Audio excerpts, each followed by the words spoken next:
Welcome everybody. Welcome everyone to another workshop here at the test camp. This is pre-kindergarten, primary PK-3, language, arts, and reading. How did I do? Okay, so this is one of our workshops we have for the PK-3 series. In some areas this is called early childhood. So let's discuss how learning and practicing test skills will empower your test confidence. Now, those of you joining us live online, we wish you could be here with us in person, but of course you're welcome to contribute your comments anytime. We include them right here in the discussion boards. And if you're joining us on demand directly through the Test Camp YouTube channel, of course you have an advantage because you can pause or restart or replay that video anytime. Now, in many states, the test for certification is called early childhood or early childhood education, and these are the 5 competencies that are being tested, all on one single exam. Now in Florida, the exam is named differently, and language, arts, and reading is one of 4 separate tests. All right, so let's look at those differences again. As you can see here, exams can be different in every state. Early childhood education, a single test. The Florida FTCE is named differently, and it's based on different competencies. So 4 different tests. Okay? You likely know around here that our motto is prepare, practice, perform. And everyone who has successfully completed the training has passed their test. And that's possible because test taking is a skill which requires practice, and this is the place people come to practice. All right, so let's get started. To prepare here at the test camp means to understand yourself. It's an honest assessment of how well you know the test content and you know your testing skills. And we're going to start here today by learning the blueprint. Now, many of you probably have already been through these workshops. Have anybody seen these before or watched them on demand? Okay, very good. Well, this is where you assess your knowledge of the blueprint so that you can first understand how well you're going to perform on the test. If you know the content, you know the rules, no reason why we wouldn't pass. And that takes us to what's called My Study Plan. This is simply a schedule that includes reviewing and studying the test content. All right, so let's learn about that blueprint. All right, so here again is an overview of the entire 120 question early childhood exam that's used in many of these states. The allotted time is 120 minutes, so about an average of 1 minute for each question. All right, and you'll notice on this exam that there's 36 questions and about 30% of the test. Okay. Now, over in the Florida Language, Arts, and Reading test, you see that there's 55 questions and there's about 70 minutes. So you have a little over 1 minute per question. And again, this is a single test. Knowing this helps put you on a pace for success because you're going to decide when to answer a question and when to mark and save it for the next pass through. You get to practice that over at the training center. Okay, any questions about this so far? All right, great. Our first step then is to identify what types of language, arts, and reading questions you can expect to encounter on your test. Now, not the types of formatting. We've already talked about the formatting. Everything is multiple choice. We're talking about the language, arts, and reading competencies. This is how the test builders create questions for this test. All right, and there's 5 competencies, and we isolate each one of those with individual quizzes over at the training center. The first quiz is based on reading. So taking a quiz based on this competency provides you some instant feedback, and it points you in the direction you might want to review and study for questions. All right, the second competency then is literature. And can you imagine what might be asked about literature? All right, well, we're going to take a closer look in just a minute. I think you'll be surprised. The third competency is communication. And again, we're going to look at some sample questions here in just a moment on this competency. And later in the workshop too, we're going to tell you about some resources that you can use to make sure that you get these correct. But in the meantime, we're going to take time right here today at your tables, see if you can identify the 2 remaining competencies together in your group. Go ahead and introduce yourself to each other, identify the competencies. If you have a little time before we get back together, talk about what questions might look like. All right, take a couple minutes and we'll compare your ideas. Hey, welcome. For those of you joining us today live online, share your thoughts and we're going to include them right up here on the discussion boards. And if you're joining us on demand, this might be a good time to pause the recording and identify these last 2 competencies. We'll be here when you return and you restart the video. Right.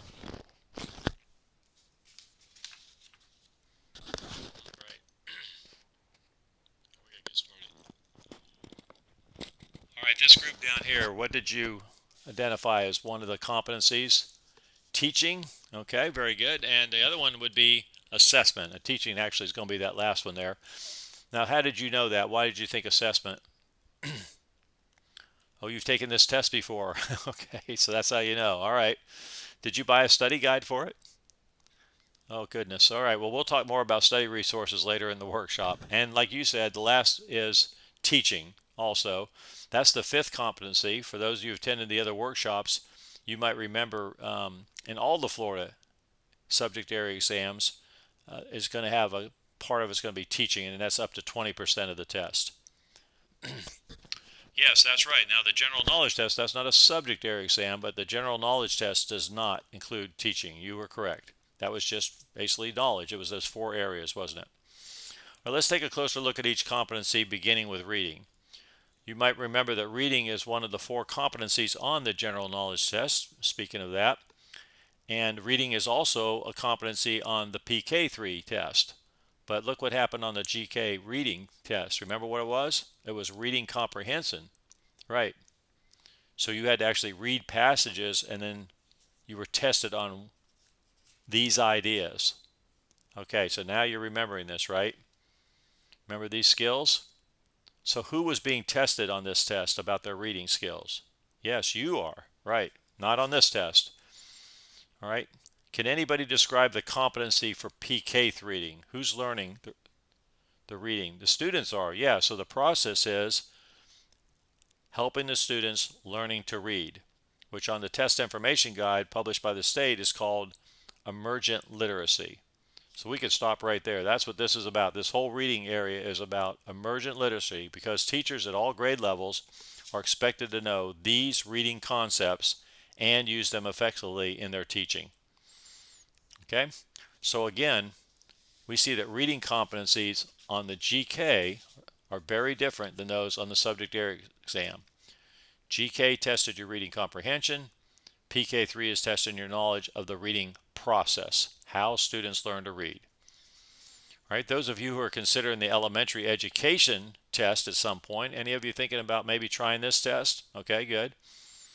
All right, so you can see that this is going to be on there also. All right, so let's look at this this reading. We've taken a look at the reading. Let's go ahead and take a look at a couple sample questions here. All right, we usually start down there with the answer set. All right, let's see how many honest people we have here. Did you start up here or did you start down at the answer set? Where did you start? Raise your hand if you started up at the top. How many started at the answer set? Okay, well, you've been in the other workshops. You know this is where we like to start, it's down here. All right, let's look at another sample question.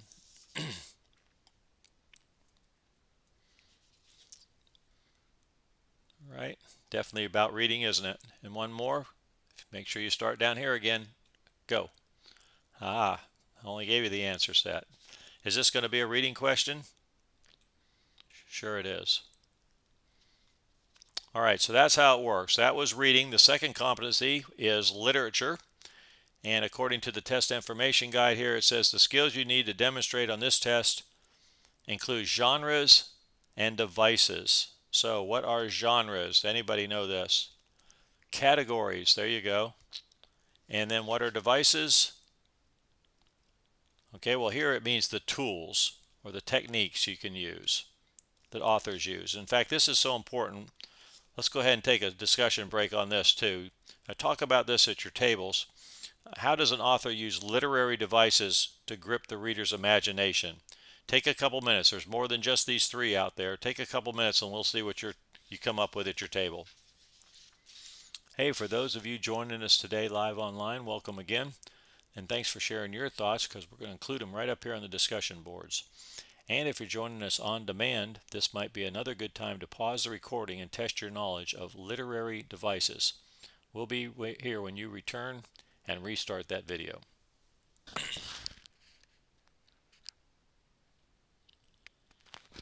Yeah, back up here. Looking All right, looking for other literary devices. Over here, personification. Very good. How about this table? Did you get something different? Onomatopoeia. Very good. That's zoom, buzz, right? Is that right? Where the word sounds like, yeah, what it's doing. Okay. And another one might be euphemism. We heard from another workshop earlier. Euphemism. Remember what that is? Like not the sharpest tool in the shed, for example. All right, let's look at a couple sample questions built on the competency literature. We've looked at the other literary devices. Let's try this. Starting with the answer set, we're talking about genres.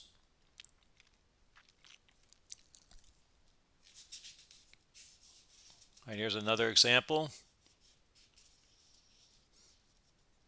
And that's talking about devices, isn't it? So the third competency then is communication. And the main skill sets are defined in this competency are penmanship, listening and speaking, and ethics. As a professional teacher, you're expected to be able to assess these skills, which are explained in more detail in the test information guide. All right, here's some sample questions related to communication. See if you can identify the skill being tested in this question.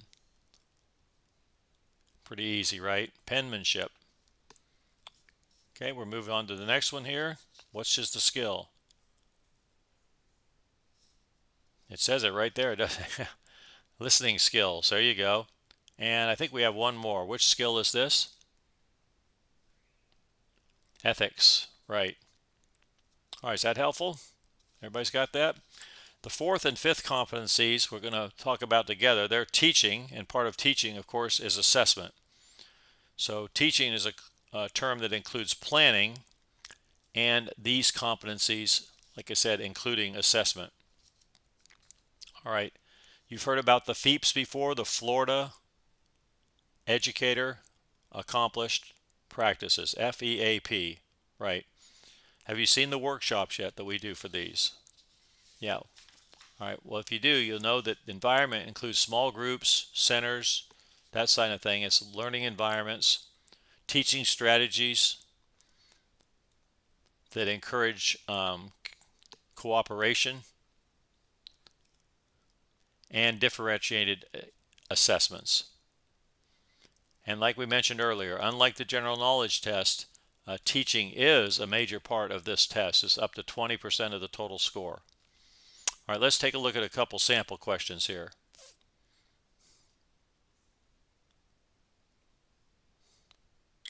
Right, starting at the bottom, here's another one, story map. Okay, working our way up.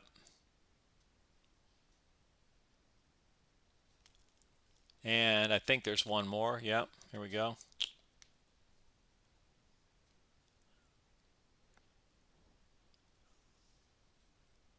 And I think we have one question that has a long, yes, this one's very long, isn't it? It's probably one you would mark and save and then answer it maybe the second or third time through the test.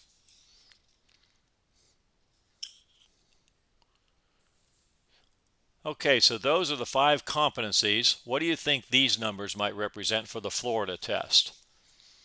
Okay, right. They're the number of test questions that were created to check your understanding of each competency. And now that you've previewed the 5 competencies, you probably have a pretty good idea about your strongest areas, right? Or those are most challenging, either way. All right, do you know about the percent to pass?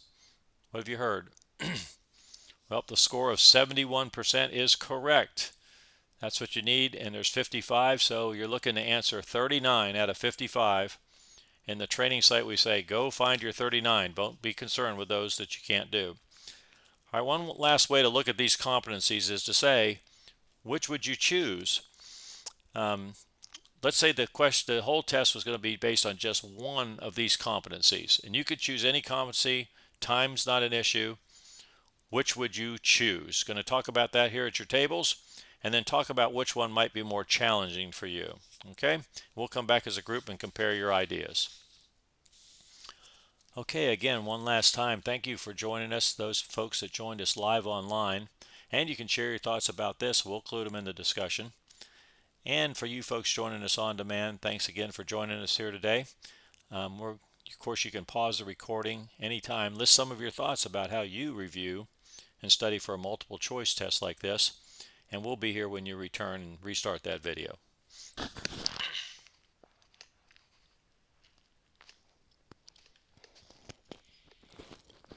All right, so welcome back up here. If you participated in the other workshops, you know that there's really no correct way to do this. It's personal preference, but there probably is a need to review and study.